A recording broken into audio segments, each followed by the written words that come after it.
ایک جاہل مرشد شیطان کا مرید ہوتا ہے اور عالم مرشد بایزید بسطامی کی مثل ہوتا ہے۔ جو شخص فقر میں قدم رکھتا ہے اس کے لیے ضروری ہے کہ پہلے اپنے آپ کو علم ظاہری و باطنی میں آزما لے، کیونکہ اگر جاہل آدمی فقر شروع کرے گا تو آخرکار وہ مجنون و پریشان ہو کر رجت کھا کر دیوانہ اور کافر بن جائے گا اور اس کا دل سلب کر لیا جائے گا۔ مردہ دل مردار دنیا کے طالبوں کو کیا پتا کہ اللہ کا دیدار کرنے والوں کو اپنی خبر بھی نہیں ہوتی۔ نفس دشمن ہے، اس کی طلب پوری کبھی مت کر، تیرے لیے اس کی موت اس کی زندگی سے 1000 گنا بہتر ہے۔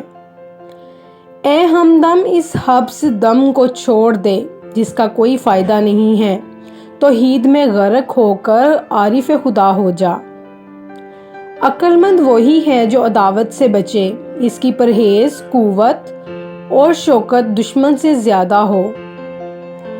اے عقل مند عزیز، ذرا کورستان میں اہل قبور کی طرف نگاہ کر، ان کے احوال سے واقف ہو، تجھے بھی چند روز بعد یہیں آنا ہوگا، اس لیے تو معرفت الہی حاصل کر لے۔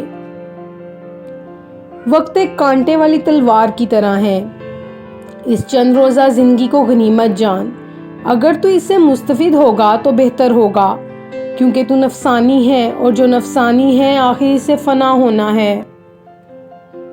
اے درویش، درویش کا راز خاموشی ہے، جو حق کے سوا کہتا ہے وہ عمدہ بات نہیں کرتا اور جو حق ہے وہ عبادت میں نہیں سما سکتا۔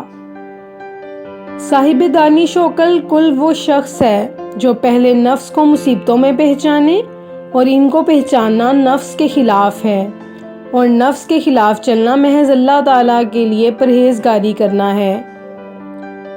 فی اللہ فقیر وہ شخص ہے جو قرآن مجید کی برکت میں نفس پر حکمران ہو۔ جو شخص خواہشات نفسانی کو پاؤں تلے نہ روندے اور نفس کے گھوڑے پر سوار نہ ہو، اس کے لیے ان باطنی مراتب پر پہنچنا محال ہے۔ عورت سے جمع کرنے سے ایک چیز کو طاقت ملتی ہے اور وہ ہے نفس، کیونکہ شہوت نفس پر ہمیشہ سوار رہتی ہے۔ نفس کی شناخت توفیق الہی سے حاصل ہوتی ہے اور رب کی شناخت نور معرفت اور رستے کی صفائی اور روشنی ہے۔